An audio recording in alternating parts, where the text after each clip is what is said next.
Assalamualaikum warahmatullahi wabarakatuh. Kembali lagi bersama saya Rizka Permata Putri dari kelas manajemen 22A dengan nomor NPM 22411043. Dalam kesempatan kali ini saya akan membahas tentang materi manajemen modal kerja. Pengertian manajemen modal kerja. Manajemen modal kerja adalah kunci bagi suatu usaha untuk beroperasi dan berkembang secara lancar.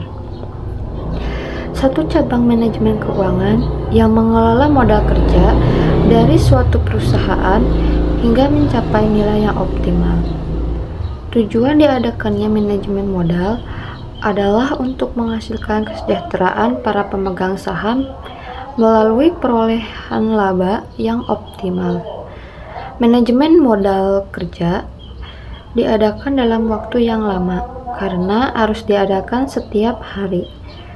Kegagalan dalam manajemen modal kerja berakibatkan kepada berkurangnya pendapatan atau bertambahnya biaya operasional perusahaan. Pengertian modal kerja.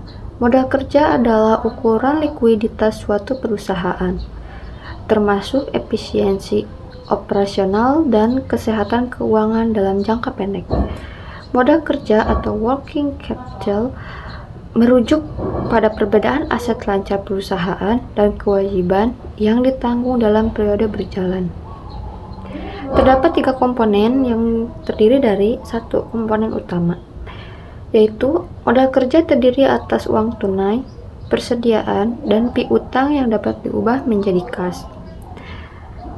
Yang kedua, cara mengukur, yaitu rasio modal kerja yang ideal adalah 2:1. Artinya, untuk setiap Rp2 yang diinvestasikan pada aset lancar, sedikitnya harus ada Rp1 yang dibiayai oleh kewajiban jangka pendek. Dan yang ketiga, pentingnya memahami dan mengelola modal kerja bisa membuat perbedaan antara keberhasilan dan kegagalan dalam bisnis. Strategi manajemen modal kerja. Manajemen modal kerja adalah strategi untuk memelihara keseimbangan aset lancar dan kewajiban lancar. Mengatur perputaran modal kerja memiliki fungsi yang sangat vital bagi kemajuan sebuah usaha. Ini bisa menjadi sebuah tolak ukur apakah kelak perusahaan dapat membayar kewajiban seperti pinjaman dan berapa lama jangka waktu yang akan dibutuhkan. Berikut adalah beberapa strategi manajemen modal kerja yang dapat diterapkan. Yang pertama, perencanaan, yaitu tetapkan sasaran dan rencana keuangan yang jelas. Dan yang kedua, pemanfaatan aset lancar, yaitu olah aset lancar secara efektif dan efisien untuk mencapai tujuan yang telah ditetapkan. Ketiga, manajemen piutang, yaitu kontrol pengeluaran dan buat kebijakan untuk mengurangi resiko kredit macet. Dan yang terakhir, manajemen persediaan, perencanaan stok yang efektif untuk memastikan persediaan tetap tersedia tanpa kelebihan yang tidak perlu. Permasalahan dalam manajemen modal kerja.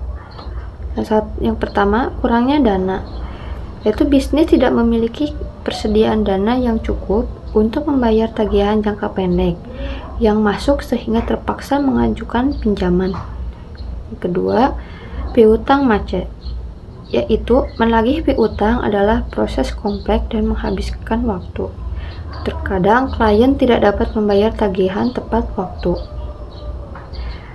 Dan yang terakhir, stok berlebihan.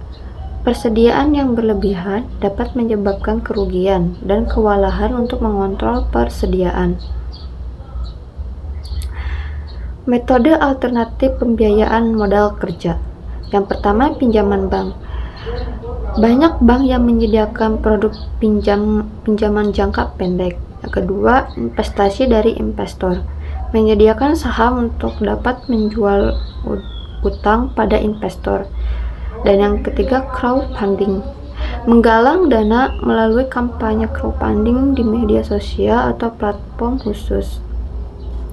Pengaruh manajemen modal kerja terhadap kinerja perusahaan. Pertama, lebih efisien, yaitu modal kerja yang dikelola dengan baik dapat mengurangi biaya dan meningkatkan penghematan. kedua, tingkatkan profitabilitas. Manajemen modal yang efektif dapat meningkatkan profitabilitas bisnis. Ketiga, kontrol risiko. Manajemen modal kerja membantu perusahaan untuk mengontrol risiko dengan meminimalisir keterlambatan pembayaran piutang dan lain-lain. Terakhir, contoh kasus berhasilnya manajemen modal kerja pada perusahaan terkenal. Yang pertama ada perusahaan aneka tuna Indonesia. Manajemen modal kerja yang baik dan efektif dibuktikan dengan kenaikan produksi dan meningkatkan laba bersih secara konsisten. Dan yang kedua ada Kalbe Pharma.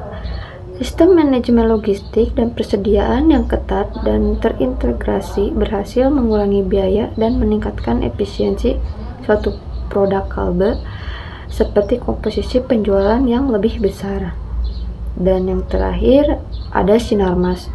Manajemen modal kerja yang baik memungkinkan Sinarmas untuk meningkatkan investasi dalam riset dan pengembangan, mengembangkan kemampuan teknologi, dan menciptakan nilai tambah pada produksi. Mungkin itu saja yang dapat saya sampaikan. Terima kasih. Wassalamualaikum warahmatullahi wabarakatuh. Audio Jungle. Audio Jungle. Audio Jungle. Audio Jungle. Audio Jungle. Audio Jungle. Audio Jungle. Audio Jungle. Audio Jungle.